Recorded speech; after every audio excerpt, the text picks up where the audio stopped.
Hello साथियों। निश्चित रूप से आज पहली बार यानी थोड़ी देर लगे लेकिन काफ़ी जो कोर्ट केस की तैयारी है यानी TRE-1 की सप्लीमेंट्री रिजल्ट को लेकर जो पिटिशन फाइल होना है उसी की तैयारी में हम लोग लगे हैं। और मुश्किल से जो चीज़ें अब आपके सामने हैं कि कल एक अंतिम और महत्वपूर्ण बैठक बुलाई गई है कोर्ट केस के रिगार्डिंग। जो पिटिशनर बने हैं वो और जो नहीं बने हैं उनके लिए कल महत्वपूर्ण दिन है। 11 बजे गांधी मैदान गांधी मूर्ति के पास आप लोग जमा हो जाइए और उसके बाद जो है अंतिम रूप से हम उसको फाइनलाइज करेंगे। आज अभी जो आपसे हम जुड़े हैं उसके 2-3 महत्वपूर्ण बिंदु पर चर्चा हम करेंगे। निश्चित रूप से प्रेस के माध्यम से जो चीज़ें या ट्विटर हैंडलर पर यानी ट्विटर एक्स पर जो बीपीएससी चेयरमैन का ट्वीट आया है, इस बात की पुष्टि प्रमाणिक के साथ अब कर रहे हैं कि उन्होंने जो ट्वीट किया कि हम जो हैं महिलाओं के रिजर्वेशन में जो चीज़ें छात्र नेताओं द्वारा अभ्यर्थियों द्वारा जो प्रश्न उठाए जा रहे हैं उसका वो जवाब दे रहे हैं और काफ़ी दार्शनिक तरीके से लगता है कि और किसी को समझ में नहीं आता। जो बातें हैं वो चेयरमैन के ही दिमाग में है कि अगर 35% आरक्षण बिहार के निवासियों को, मूल कोटि जो बिहार की महिला निवासी है उनको मिलेगा या उसका लाभ जो है, तो उनका ये कहना है कि कट ऑफ जो है कई मामलों में देखा जाता है कि पुरुष से ज़्यादा महिलाओं का कट ऑफ हो जाता है, तो आरक्षण की सीमा के दायरे में वो नहीं आते हैं, तो ये आते हैं, आदि आदि कई चीज़ों पर वो व्याख्यान दे रहे थे। अरे साहब, आपके मन में जो सवाल है ना वो शिक्षक अभ्यर्थियों के मन में भी सवाल है। और इस तरह की चीज़ें प्रथम फेज की बहाली से ही प्रक्रिया शुरू है। तो हम लोग अब इस तरह से इधर उधर की बातें नहीं करेंगे। बिल्कुल आपको बता दें कि जिस चीज़ की प्रतीक्षा आप कर रहे हैं कि आपने कहा कि निश्चित रूप से प्रथम फेज की बहाली की प्रक्रिया में जो दोष था, जो डॉक्यूमेंट का वेरिफिकेशन आपने गलत तरीके से अपनाया, उसी का नतीजा है कि शिक्षक अभ्यर्थी दर दर के ठोकरे खाने पर मजबूर है। और जिन्होंने फर्जीवाड़ा किया है, लगातार हम प्रश्न कर रहे हैं कि नियुक्ति प्रक्रिया में दोषारोपण है और जिला शिक्षा पदाधिकारी के स्तर से काफ़ी फर्जीवाड़े तरीके से नियुक्ति प्रक्रिया अपनाई गई। जैसा कि साथियों आपको सबको पता है कि प्रथम फेज की बहाली में सभी के आदेश के बाद और शिक्षा विभाग की जब आंख खुली, जब नींद टूटी, तब इन लोगों ने नोटिस दिया कि हम फिर से जांच करेंगे, थंब इम्प्रेशन लगाएंगे, सर्टिफिकेट का जांच करेंगे, आधार मैच नहीं हो रहा है, सिग्नेचर मिलान नहीं हो रहा है, फोटो मिलान नहीं हो रहा। तो कई चीज़ें अब बिल्कुल अब क्लियर हो गई है कि जिलों से सूची अगर भेजी जाए तो नालंदा से 150-200 शिक्षक जो हैं वो गायब हैं। उसके पहले पटना से 150 शिक्षक गायब थे। कहाँ चले गए भाई? पाताल में समा गए या आकाश खा गया उनको? हुआ क्या? शिक्षक अभ्यर्थी के मन में जो सवाल है उसी सवाल का जवाब आपको देना है।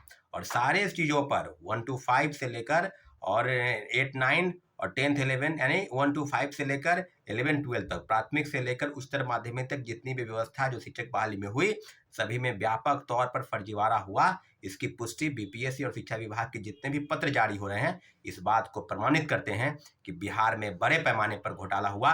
और जिस जो माननीय मुख्यमंत्री जी के संज्ञान में भी नहीं है, तो मैं आप अपने चैनल के माध्यम से निश्चित रूप से ये आशा करता हूँ कि माननीय मुख्यमंत्री 1 to 1 सभी चीज़ों पर संज्ञान लें, क्योंकि कई चीज़ें हो रही है। TRE-2 में भी वो चीज़ें सामने आएंगी। सप्लीमेंट्री रिजल्ट अभी भी होनी चाहिए जारी, लेकिन TRE-1 में मात्र 93,000 लोगों को ही आपने नियुक्त कराया, उसमें से भी 28,800 नियोजित शिक्षक हैं। और अभी फर्जीवाड़ा का डाटा चल रहा है, जिलों में फर्जीवाड़ा का हद हो गया। कहीं 150 गायब हैं, कहीं 100 गायब हैं, कहीं 75 गायब हैं। और ऐसे कोई ऐसा जिला नहीं है बिहार में बाकी जहां से फर्जीवाड़ा नहीं हुआ।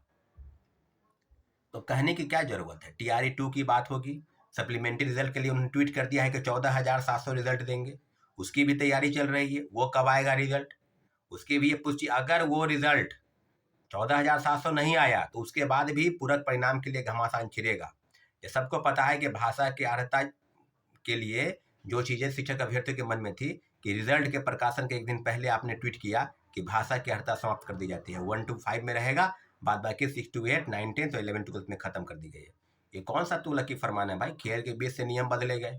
अब कहना है कि वो हम बदल सकते हैं, तो पहले क्यों नहीं बदले गए? जिनका 30 मिनट या 25 मिनट आपने खाया उसकी भरपाई कौन करेगा? अगर कोई व्यक्ति भाषा को लेकर, और भाषा को लेकर क्यों बदला गया? क्योंकि उर्दू की जगह पर हिंदी और अंग्रेजी की जगह पर उर्दू के प्रश्न पत्र दिए गए, तो अपना पाप ढकने के लिए आपने भाषा की अर्हता को समाप्त किया। महिलाओं के रिजर्वेशन पर आपकी अनदेखी की गई। बिहार के महिलाओं को निश्चित रूप से रिजर्वेशन नहीं मिला। डोमिसाइल नीति पर सरकार की जो प्रतिक्रिया आई, सरकार की तरफ से जो आदेश आया, उसके चलते बिहार के हजारों मेरिट वाले जो छात्र हैं, शिक्षक अभ्यर्थी, वो बाहर हो गए, दर दर के ठोकरे खाने पर मजबूर है, धरना प्रदर्शन कर रहे हैं। हम लोग फिर तीन तीन दिन दिवसीय गर्दनीबाग धरना स्थल पर बैठे। तो क्या ऐसी चीज़ें नहीं होगी? द कोर्ट केस जाने के संबंध में जो भी तैयारी है वो पूरी कर ली गई है और आगे यानी कहने का मतलब 10 या 11 तारीख को पूरी ड्राफ्टिंग हो जाएगी। अब कोई घबराने की जरूरत नहीं है। सप्लीमेंट्री रिजल्ट को लेकर हमारी लड़ाई जारी है। बस आपका साथ चाहिए और आप लोगों से आग्रह है कि अन्य काफ़ी चैनल चलते हैं यूट्यूब पर। क्या आप सिर्फ यूट्यूब पर चैनल चलते हैं? आपके साथ देने वाला कोई नहीं है। यहाँ लड़ाई जो है सड़क से सदन और जो है बीपीएससी से शिक्षा विभाग से माननीय उच्च न्यायालय, सब जगह से लड़ाई लड़ी जाएगी और लड़ी जा रही है। सप्लीमेंट्री रिजल्ट के लिए पहले भी केस हुए हैं, आगे भी केस होंगे। टीआरई 2 में भी मुकदमा होगा क्योंकि भाषा की अर्हता समाप्त कर दी गई। इसको लेकर जितने भी शिक्षक अभ्यर्थी वो भी तैयारी कर रहे हैं। तो जो सवाल है बीपीएससी में बड़े पैमाने पर शिक्षक भर्ती जो हुई और उसमें घोटाला हुआ, फर्जीवाड़ा हुआ, इसका दोषारोपण, इसका दोषी कौन है? तो वो बीपीएससी है और शिक्षा विभाग है। इन दोनों ने आयोग और विभाग की मिलीभगत के कारण हजारों जो है मेरिटधारी वो रोड पर भटकने को मजबूर है और फर्जीवाड़े नियुक्त हो गए। उसको आप चोर कह लीजिए, डकैत कह लीजिए, जो मन में आए कह लीजिए। इन लोगों की वजह से ही बिहार में बड़े पैमाने पर फर्जीवाड़ा हुआ और मुझे लगता है कि इस तरह की चीज़ों पर निश्चित रूप से बिहार सरकार को संज्ञान लेना चाहिए। आप सबसे आग्रह है कि हमारे चैनल को अपने सब्सक्राइब नहीं करते, सब्सक्राइब कर दे ताकि हमारी बात आप तक पहुंच सके और आपकी समस्या का समाधान हम जल्द से जल्द कर सके। ठीक है साथियों, धन्यवाद। जय हिंद।